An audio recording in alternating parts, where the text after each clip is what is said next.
Salut à tous et bienvenue pour un nouveau podcast. Un podcast comme d'habitude réservé à toutes les personnes qui sont prêtes à tout remettre en question et qui veulent agir en connaissance de cause. Aujourd'hui, je ne serai pas seul pour animer ce podcast. En effet, j'accueille Marc, membre de la tribu Super Physique, ancien élève et récemment participant au Super Physique Games dans la catégorie des plus de 85 kg, c'est-à-dire chez les gros avec moi. J'ai voulu inviter Marc car ça fait quelques podcasts que je parle de confiance en soi et Marc en connaît un rayon sur le fait de ne pas avoir confiance en soi et de lutter contre ça. Marc a en effet souffert d'agoraphobie et je l'ai donc invité pour qu'il nous en parle, comment c'est arrivé, comment il en est sorti, comment ça a compliqué sa vie pendant une certaine période et comment il a réussi vraiment à en sortir et pourquoi ça va mieux maintenant. Salut Marc. Salut Rudy. Est-ce qu'on peut déjà commencer par donner une définition de l'agoraphobie ?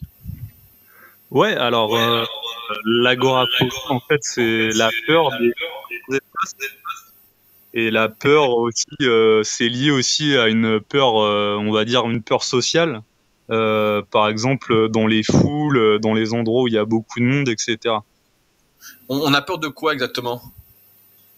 En fait, on ne supporte pas le fait qu'il y ait énormément de gens. En fait, la promiscuité, etc., crée de la peur, en fait. Est-ce que le contact, par exemple, quelqu'un que tu connais pas te touche l'épaule sans faire gaffe, etc., fait partie des peurs de l'agoraphobe ? Oh, non, c'est encore autre chose. C'est encore autre chose. Après, moi, je voudrais revenir par rapport à tout ça, c'est que moi, en fait, ce qui m'a vraiment touché, la base du problème, en fait, c'était plus les crises d'angoisse. Et en fait, l'agoraphobie, par la suite, est venue se greffer à ça, en fait. Mais au début, moi, ce que j'ai eu, c'est de l'agoraphobie, c'est des crises d'angoisse, en fait. Et ces crises d'angoisse étaient déclenchées par quoi ?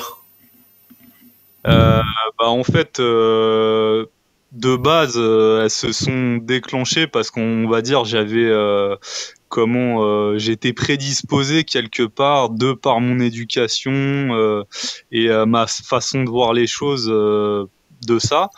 Et puis aussi parce que à ce moment-là, quand ça m'arrivait, j'étais à une période super stressante de ma vie, super angoissante. J'entrais en école de sport. Je me foutais une pression énorme et j'avais ma famille aussi qui me foutait une grosse pression. Et en fait, le cumul de tout ça et aussi avec en gros ma nature à l'époque a fait que j'ai développé cette pathologie, quoi. En fait, tout était contre toi pour ne pas que tu réussisses, quoi. On peut dire ça. Ouais, on va dire qu'à l'époque, ouais, j'avais pas les armes pour pour contourner tout ça en fait. Moi, j'assimile un peu ça à un système immunitaire. En fait, j'avais un système immunitaire défaillant, mais au niveau psychologique, si tu veux. Comment ça s'est passé ta première crise d'angoisse ? En fait, ça s'est passé que en fait, j'étais avec un pote. C'est en 2011. J'étais avec un pote. On était dans les sous-sols d'une galerie marchande, une grande galerie marchande. Et en fait, je me sentais mal déjà depuis quelques jours. J'étais fatigué. Je me sentais pas bien, quoi. Et puis, on marche dans le truc et tout, et ça commence vraiment à pas aller bien, quoi. Et puis j'ai carrément été obligé de m'allonger. Et puis mon pote, sachant pas ce que j'avais, il a appelé les pompiers, quoi. Et en fait, si tu veux, ce que je ressentais à ce moment donné là, c'était une sensation de mort imminente avec une bouche sèche, des palpitations, les mains moites, les mains aussi froides, parce qu'en fait, quand ça t'arrive, en fait, tout ton sang et tout ton sang et dans tes organes vitaux, si tu veux, tes extrémités, elles sont plus irriguées parce qu'en fait, tu te prépares à une attaque, en fait, si tu veux, parce que on peut décomposer le truc, le corps, en fait, enfin l'être humain dans des situations stressantes, il est fait pour trois types de choses. Il est fait pour l'attaque, pour la fuite où il sait plus quoi faire, quoi. Il est tétanisé. Ouais, paralysé. Et du coup, bah là, c'est plus la tétanie en fait qui arrive à ce moment donné-là. Et donc du coup, en fait, même tu arrives plus à réfléchir de manière rationnelle. Tes pensées en fait sont complètement, enfin, ça part dans tous les sens en fait. Et donc voilà, mon pote après il appelle les pompiers et tout. Donc je vais aux urgences, ils me font tous les contrôles, électrocardiogramme, prise de sang, etc. machin. Et puis bah forcément ils trouvent rien. Et puis ils me renvoient chez moi en disant que j'ai fait un malaise vagal quoi. Quelle sensation ça fait de perdre le contrôle de son corps en fait, alors qu'on a toujours eu le contrôle? Bah c'est ouais, t'as l'impression que tu vas mourir en fait. Enfin, t'as vraiment cette impression là quoi. Parce que Que tu disais que tu étais sportif, tu allais rentrer pour passer ton BPGF, donc de muscu, j'imagine. ouais, ouais, Donc tu BPAG. allais être habitué à avoir le contrôle de ton corps, etc. Et d'un coup, en fait, tu n'as plus le contrôle. Donc je me dis que psychologiquement, ça devait être hyper dur quoi, à vivre.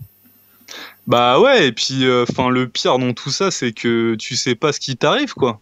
Tu sais pas quoi. Et puis les médecins, ils te rassurent même pas quoi. Ils te disent ouais bah c'est rien quoi. Sauf que moi en fait, ce que j'avais ressenti à ce moment donné là, c'est vraiment que j'allais mourir.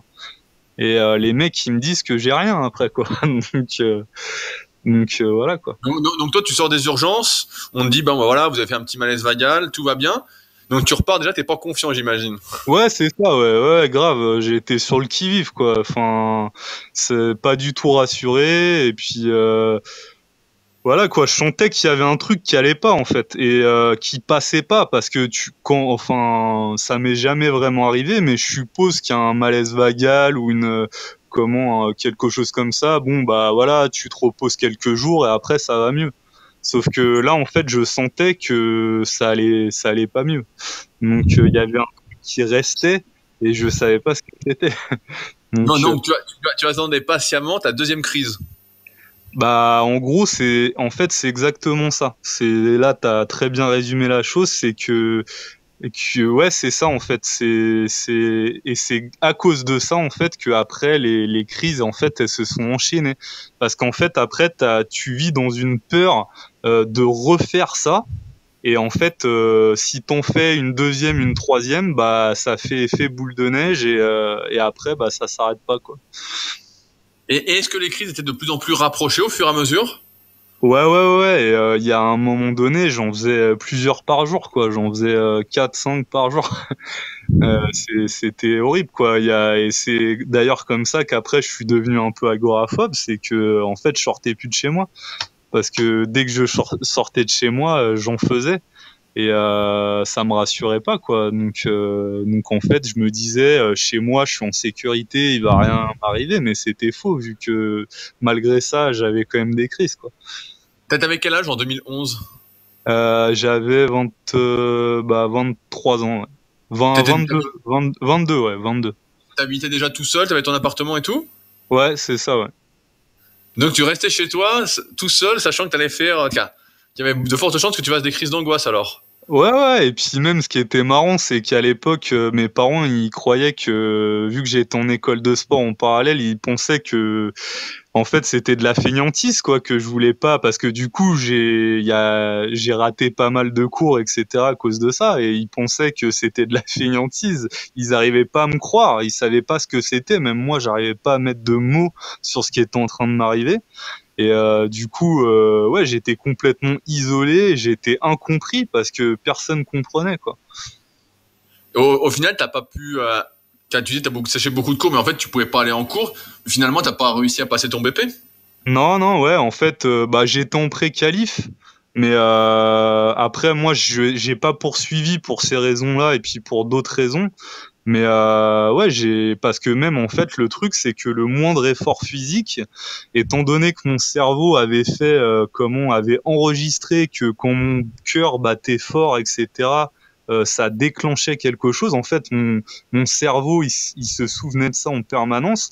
Et rien que le fait de faire un effort physique, de faire monter un peu le cœur, et ben ça me déclenchait des crises d'angoisse.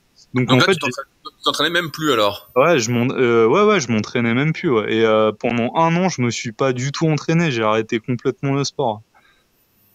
Et comment ça s'est passé? Parce que là, tu m'as dit, tu es aux urgences, on sait pas trop ce que tu as. Toi, finalement, les crises d'angoisse se développent de plus en plus. Tu as peur de sortir de chez toi, limite. J'imagine, là, tu es un peu dans une situation, dans mission impossible, quoi. Comment t'envisageais l'avenir à ce moment-là? Ah mais là, il y avait pas d'avenir. Clairement, là, il y avait aucun avenir, quoi. C'était le néant complet, quoi. Et donc, qu'est-ce que tu as entrepris pour essayer d'en sortir? Combien de temps ça a duré? Peut-être tu nous parles d'un an? Ouais, bah pendant un an en fait, ça a été le gros de la crise, etc.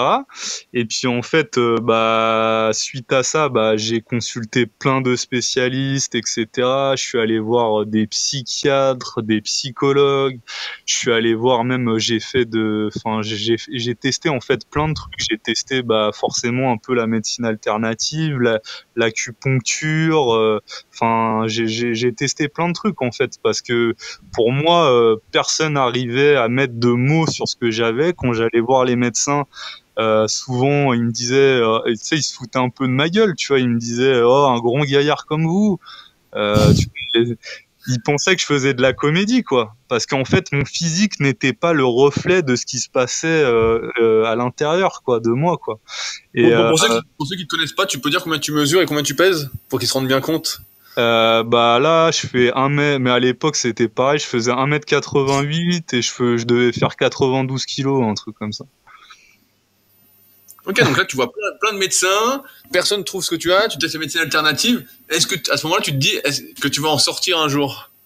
Bah franchement non quoi, parce que c'était pas du tout optimiste quoi. Les mecs ils me riaient au nez quand j'allais les voir et en fait la seule alternative qu'ils me proposaient et que moi je refusais complètement, c'était bah, enfin tout ce qui est antidépresseur, etc. Et moi, c'était hors de question que je prenne ça, quoi, parce qu'en plus, il y a une histoire d'accoutumance, etc. Et après, pour te sortir de ça, vas-y, quoi. Bah, Donc, donc pour eux c'était une dépression alors. ouais, c'était une dépression, quoi. Ils allaient même pas plus loin que la dépression, quoi. Donc, et en fait comment faut bien dissocier la dépression des angoisses. En fait, ces deux états en fait qui n'ont strictement rien à voir. Mais est-ce que tu sais de quoi tu angoissais en fait? Ouais, bah ouais, j'angoissais en fait sur la vie quoi, en règle générale, et puis j'avais pas confiance en moi, j'avais pas confiance en mon corps, et comme je t'ai dit tout à l'heure, j'ai peut-être eu aussi une éducation qui m'a pas forcément guidé vers la confiance quoi, et donc ouais voilà.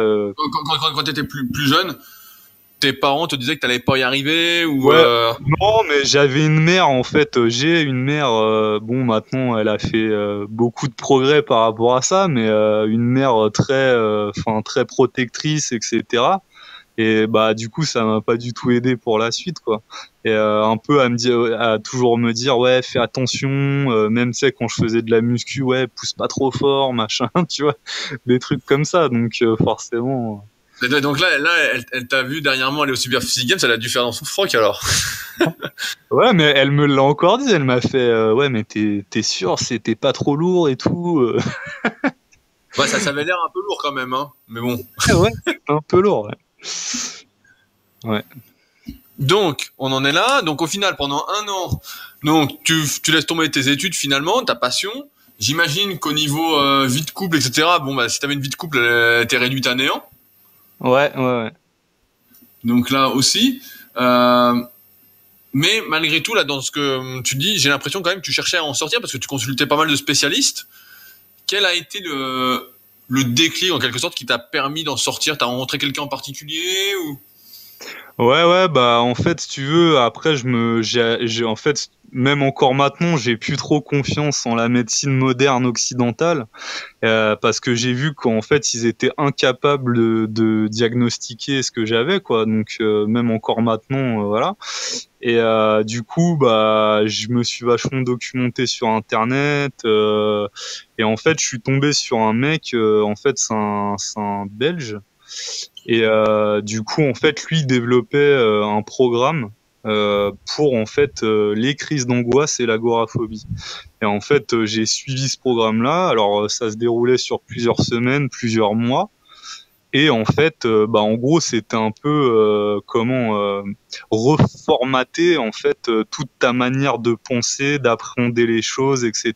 Il y avait une partie relaxation, le lâcher prise, etc. Et en fait, j'ai dû désapprendre pas mal de choses que j'avais appris jusqu'à ce moment-là. Et donc, ouais, voilà quoi. Enfin, j'ai revu en fait toute ma manière de penser. Et c'est lui vraiment qui m'a aidé vraiment à sortir de ce truc-là. Et de toute façon, si vous regardez sur Internet, enfin, c'est l'un des premiers sites, quoi. Et Bah, en fait, on peut le citer si t'en es content. ouais, alors le mec il s'appelle Geert, G2E RT, et le site je crois c'est agoraphobie.be, un truc comme ça. Et donc ouais, donc ça m'a énormément aidé. En fait, c'était vraiment le premier pas en fait dans la rémission de cette maladie psychologique, quoi. Et du coup, en fait, c'est lui aussi, c'est là en fait que j'ai vraiment compris le mécanisme en fait de la crise d'angoisse, de l'agoraphobie, que c'est quelque chose en fait qui s'entretient de l'intérieur. Je sais plus si je l'ai dit tout à l'heure, mais en fait, c'est le fait de se concentrer sur les symptômes physiques qui entretiennent cette angoisse, etc. Et en fait, ça fait boule de neige. Et plus tu te concentres sur les symptômes, plus les symptômes augmentent, etc. Et après, on atteint l'apogée de la crise. Et en fait, donc voilà, moi ça, déjà ça c'était une première chose. J'ai compris réellement ce que j'avais, les mécanismes, parce que j'avais cette volonté de comprendre déjà ce que j'avais, et je voulais trouver une solution. Et la solution pour moi, elle n'était pas dans les traitements chimique, parce que pour moi c'est comme mettre un pansement sur une jambe de bois, quoi. Enfin, ça sert strictement à rien, ça masque le problème. Et le problème était en fait beaucoup plus profond que ça. Et donc ça, voilà. Et puis après, en fait, bah il y a aussi vachement, il y a toute la partie alimentation aussi qui est venue après. Le fait de virer le gluten, etc. Ça m'a vachement aidé. Et bah c'est la comment quand j'ai lu le livre de Julien, ça m'a énormément aidé, parce qu'en fait j'ai testé sur moi le fait d'enlever le gluten, que en fait ça m'enlevait littéralement de l'angoisse en fait. Et il le dit dans son livre, hein, que ça provoque de l'angoisse, etc.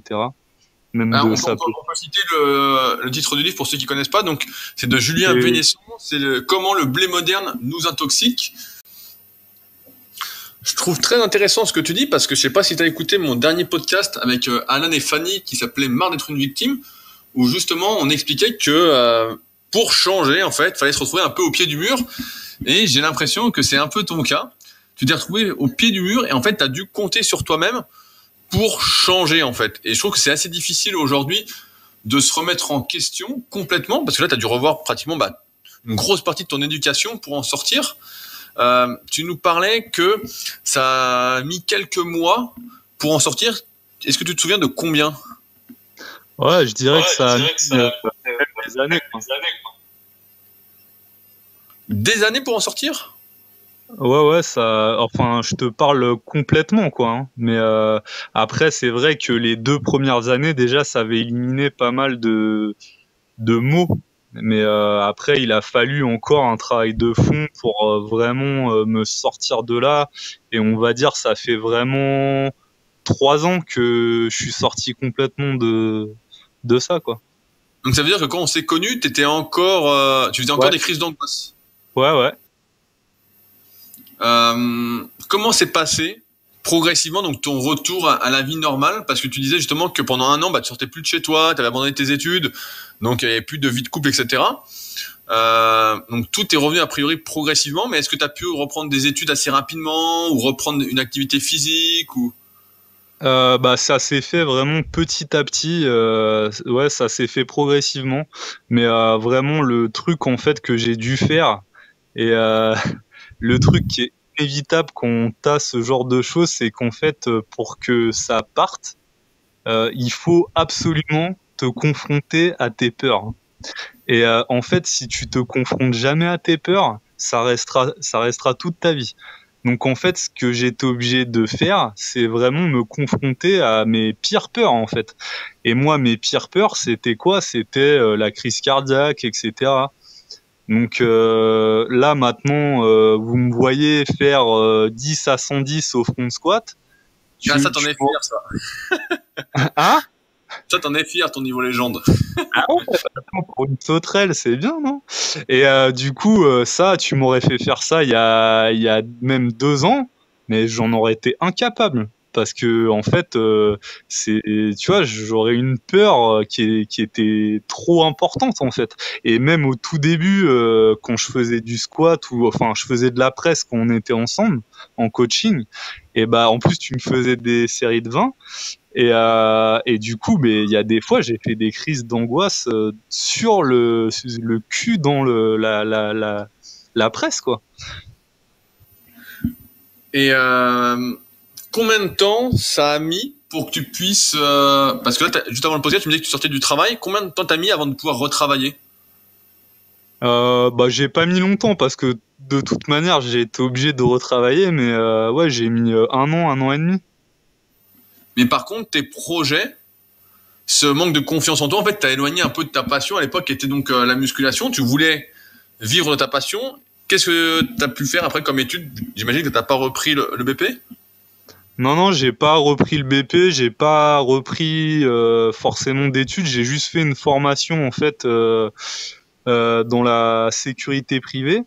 Et donc voilà, bon après maintenant ça me convient ce que je fais, mais à la base c'était pas le plan quoi. Mais peut-être que j'y reviendrai plus tard, hein, je sais pas.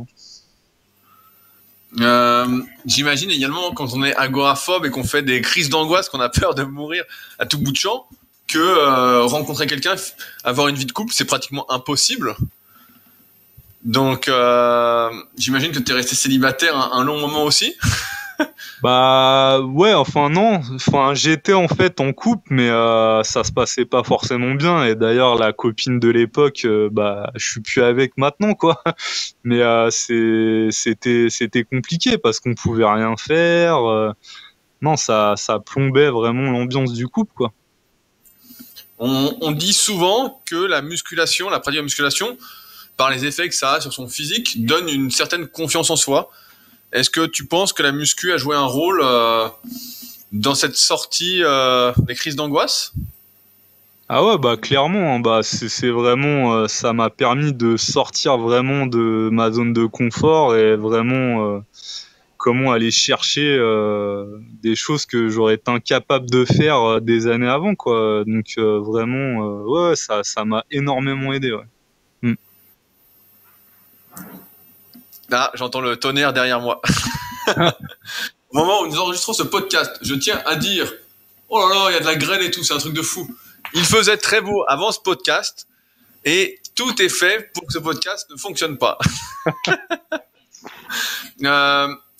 Je voulais continuer sur le fait parce qu'aujourd'hui, quand on te voit, tu as l'air complètement guéri, il n'y a pas l'air d'avoir de séquelles particulières.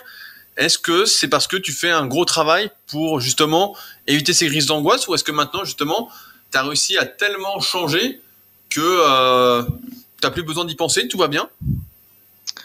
Ouais, alors enfin, des fois, je me retrouve dans certaines situations qui pourraient faire que ça revienne. Donc, en fait, en gros, faut que je reste vigilant par rapport à ça. Par exemple, quand il y a des périodes où je suis fatigué, etc. Tu vois, je sens que je suis plus angoissé, plus stressé.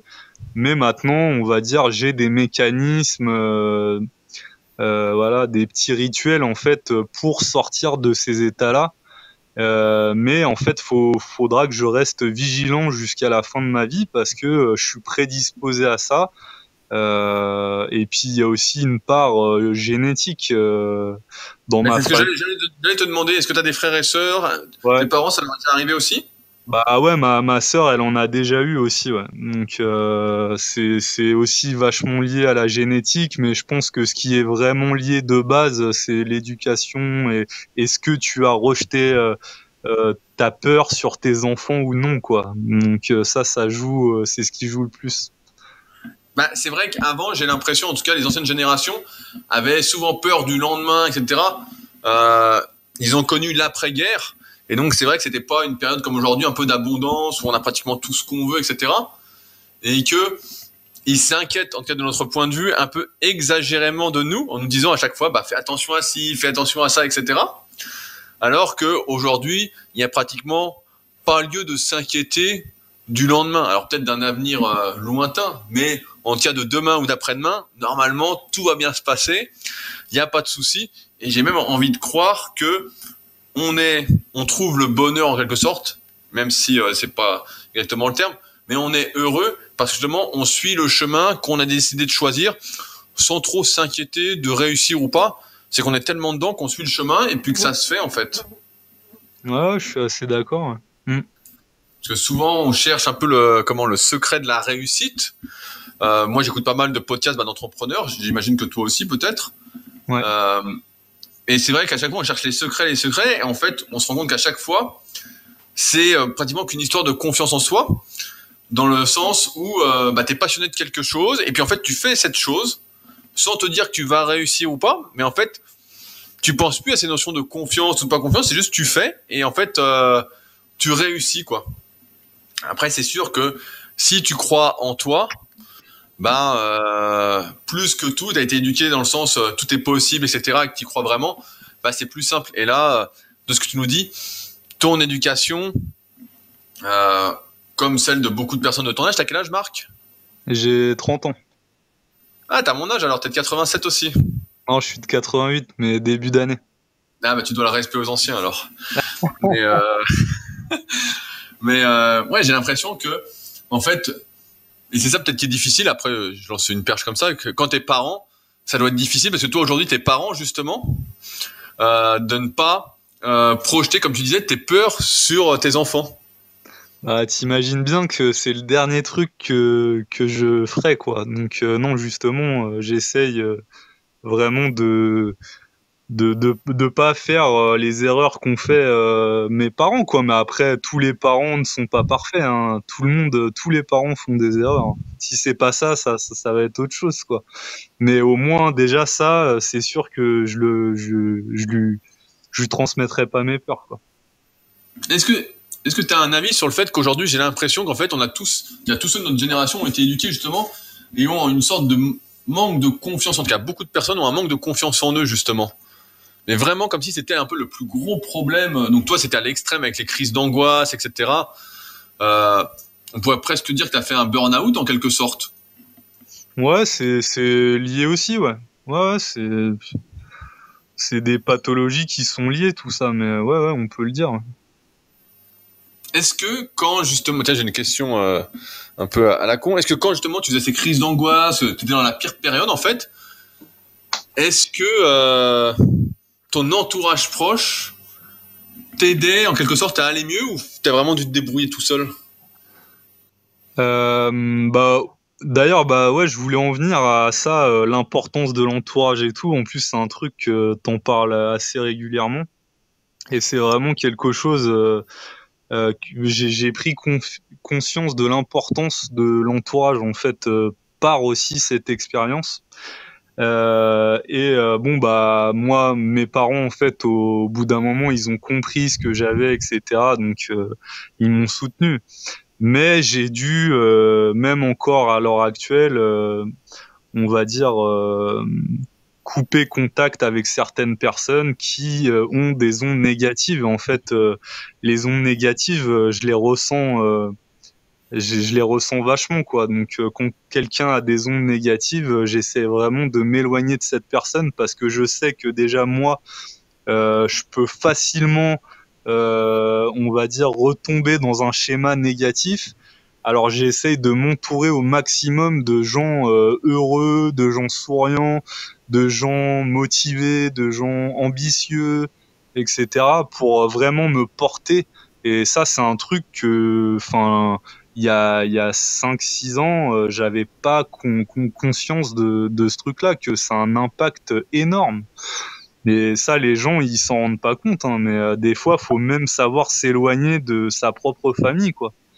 Donc, Ouais, mais ce que tu dis, c'est marrant parce que moi aussi, je ressens énormément les personnes négatives qui m'ont. Tu sais, des fois, tu entres dans une pièce et tu sens qu'il y a que des ondes négatives ou que tout le monde est énervé ou que tout le monde est pessimiste, etc. Et c'est vrai que moi, j'ai toujours tendance à fuir ces environnements-là parce que c'est vrai que quand t'es entouré comme ça, bah en fait, t'es impacté psychologiquement tout de suite, quoi. Et la ouais. réussite là est très lointaine. Et puis même si tu crois, toi, dans un premier temps, que t'es protégé par rapport à ça, que t'arrives à te protéger, mais en fait, il en est rien. Enfin, tu subis malgré tout. Tu subis, quoi. Je voulais te dire quelque chose, mais j'ai oublié exactement ce que je voulais dire, donc ça va me revenir comme d'habitude. Oui, je voulais en venir là-dessus. Là, je prépare un podcast justement sur l'influence extérieure, et je pense que justement on accorde trop d'importance, et c'est peut-être ce qui a aidé à développer tes crises d'angoisse. On accorde trop d'importance en fait à la vie des gens qui nous entourent. Qu'ils soient positifs ou négatifs, hein. Là on parle souvent de bien s'entourer, etc. Mais je pense que justement ce manque de confiance qu'on a tous en nous, hein, à divers degrés en fait, fait que parfois on accorde vraiment trop d'importance aux avis que les gens nous donnent. Je vais prendre un exemple. Comme tu le sais, voilà, j'ai sorti récemment mon livre, le guide de la musculation naturelle, mon premier livre papier avec Julien. Et donc je regarde les commentaires de ce qu'il y a sur Amazon, etc. Et donc on est à, je crois avant le podcast, je regardais, on était à 61 commentaires. On a, je sais plus, 90% de commentaires à 5 étoiles, enfin tout va bien. Et c'est vrai que quand je regarde les commentaires négatifs, donc il y en a 4. Donc il y en a un qui n'a pas lu le sommaire, un qui émet des doutes sur la qualité du livre, mais qui l'a pas acheté.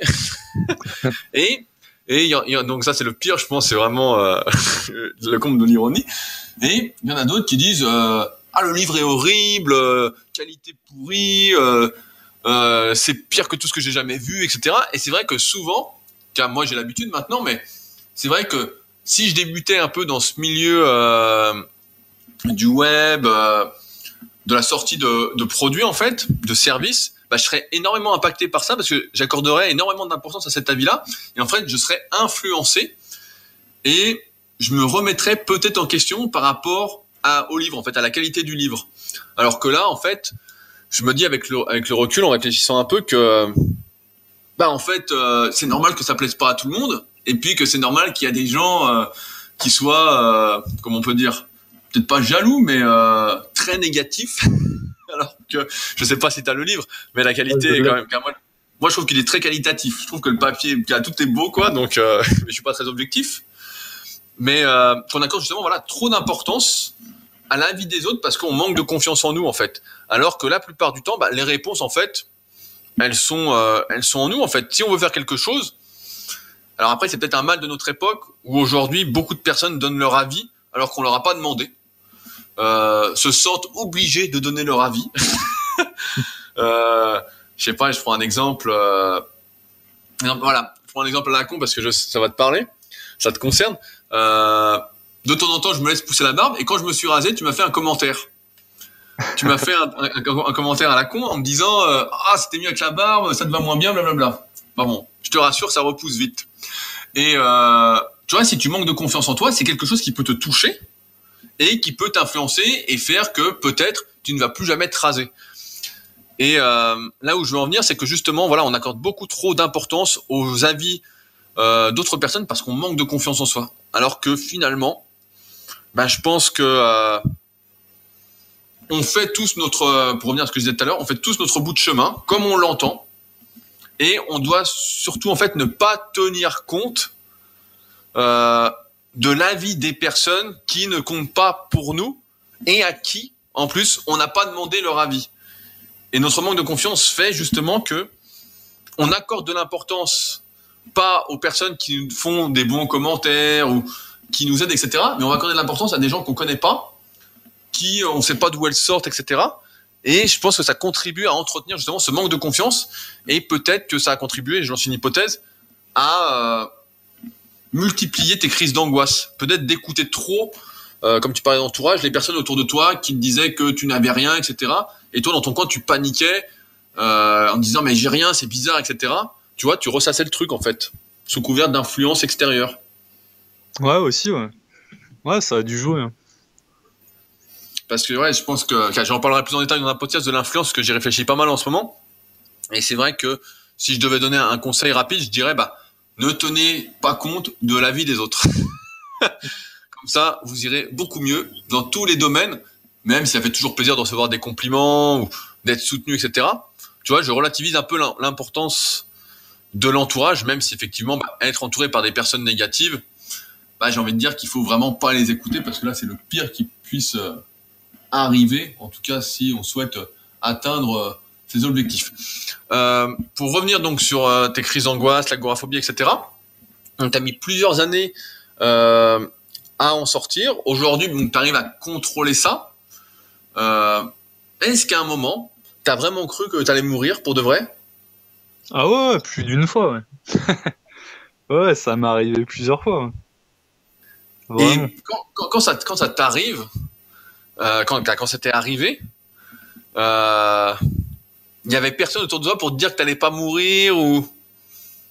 Bon, en fait, le truc, c'est que quand ça t'arrive, en fait, il n'y a pas de signe externe que t'es en crise d'angoisse. Donc, en fait, les gens, ils comprennent pas ce que t'as. Donc, c'est assez compliqué pour eux même de te rassurer parce que ils comprennent pas ce qui se passe. Et toi, t'es même pas en capacité d'expliquer non plus ce qui est en train de se passer. Donc, c'est compliqué, quoi. Donc, t'es vraiment, en fait, t'es tout seul quand ça t'arrive. C'est là où je voulais en venir. En fait, t'étais complètement isolé. Ouais, c'est ça, ouais. Ouais. Et donc, sans être, je reviens tout à l'heure à ce que je disais, sans être au pied du mur et sans aller chercher de l'aide extérieure, donc là que tu as trouvé sur Internet, avec Gert, si ça se dit comme ça. Ouais, Gert, voilà. En fait, tu serais toujours au fond du trou. Tu serais peut-être même interné au final, en exagérant. Ouais, non, mais c'est clair. Ouais, non, mais je pourrais plus rien faire, et puis voilà, quoi. Est-ce que tu as toujours eu, parce que là, il y a quand même un gros changement dans ce que tu nous expliques, et comme je m'intéresse de près aux capacités de changement de chacun, est-ce que tu as toujours eu en toi cette envie de comprendre les choses ? Ouais, toujours. J'ai même des fois c'était trop, quoi.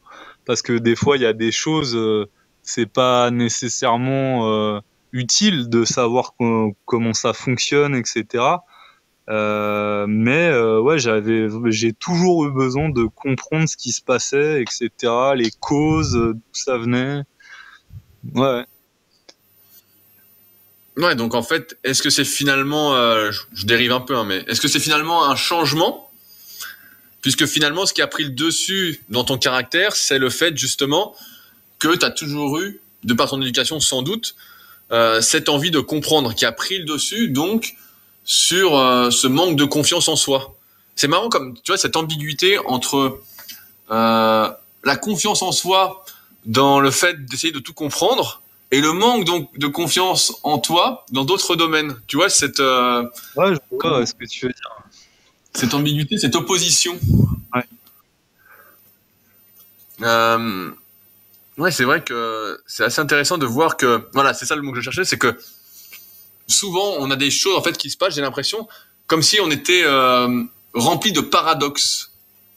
Je sais pas si ça te fait ça des fois de te dire, toi tu penses quelque chose et puis normalement tu devrais penser, ça devrait être relié à telle pensée et puis en fait ou à telle action et finalement tu fais une autre action mais cette action-là te rend également heureux.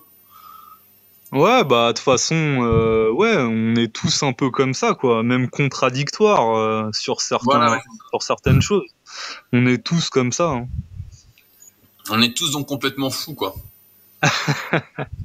Ouais, après, le tout, c'est de pas être trop comme ça, quoi. Si t'es pas en accord sur absolument tout, ouais, il y a un problème. Si c'est vraiment sur des petites choses, c'est pas important.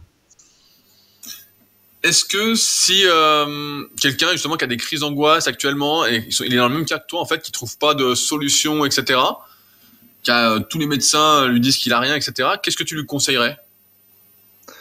Bah, ce que je lui dirais et ce que je lui conseillerais, c'est déjà d'arrêter de chercher des solutions extérieures, que les solutions, elles sont à l'intérieur. Et ça, c'est valable sur plein de choses dans la vie.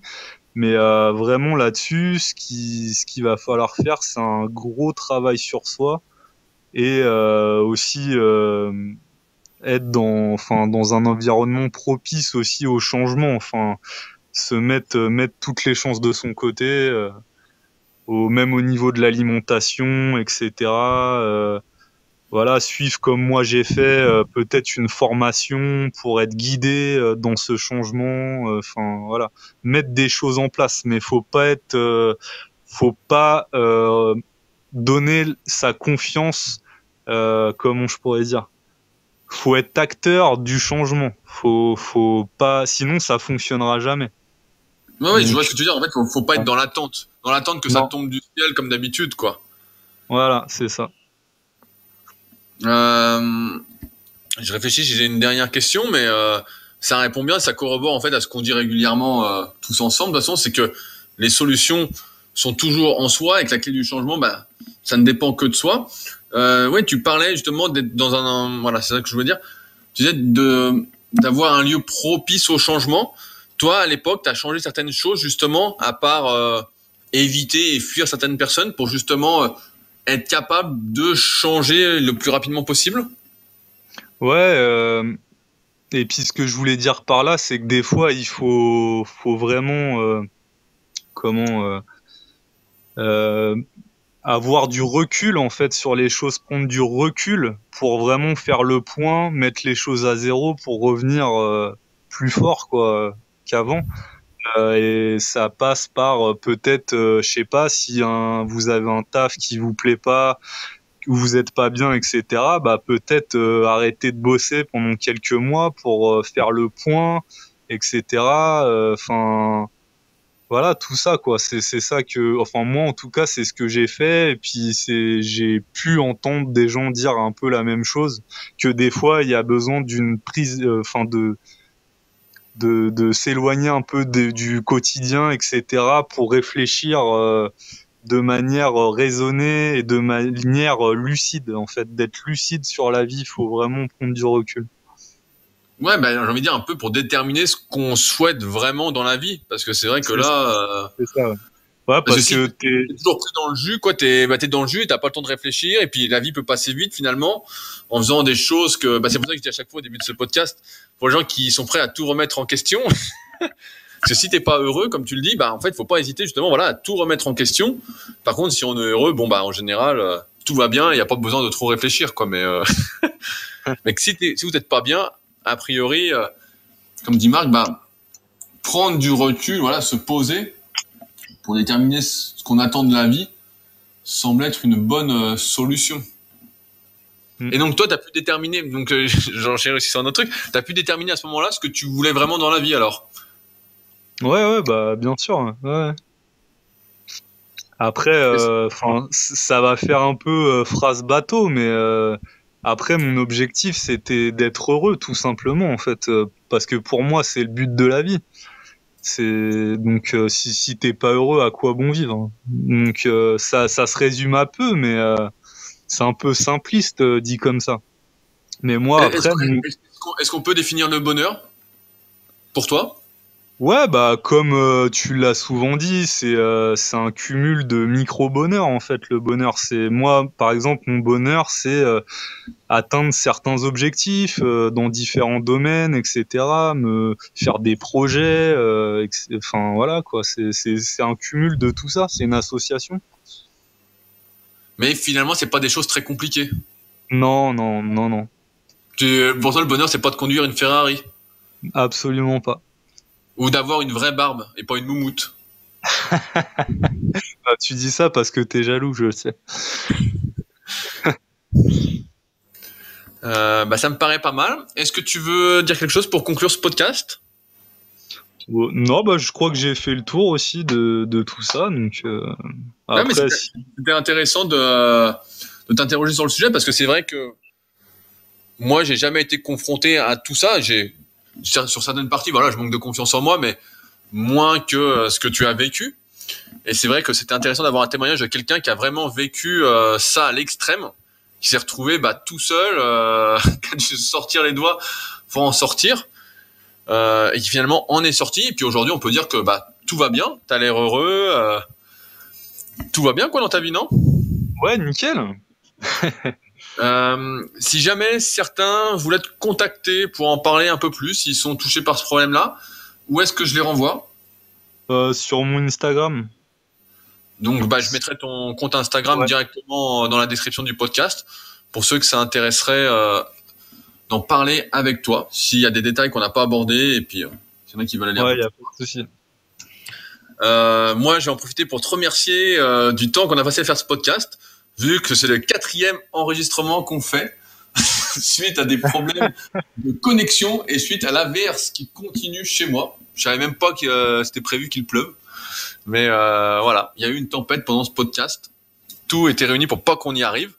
Et comme d'habitude, voilà, si ce podcast vous a aidé, vous aide à y voir plus clair, vous pousse à la réflexion pour être plus heureux dans votre vie, je vous invite à laisser un commentaire sur l'application podcast si vous êtes sur iPhone ou directement sur iTunes si vous êtes sur PC ou sur Mac en tapant le podcast de Rudy Koya et en laissant une petite note de 5 étoiles et un petit commentaire d'encouragement. Les commentaires positifs m'influencent positivement et les commentaires négatifs, j'essaye de ne plus être influencé par. Mais ça, on en reparlera donc dans un prochain podcast. Encore merci Marc pour ton temps et puis nous on se retrouve dès la semaine prochaine pour un nouveau podcast. Salut. Salut.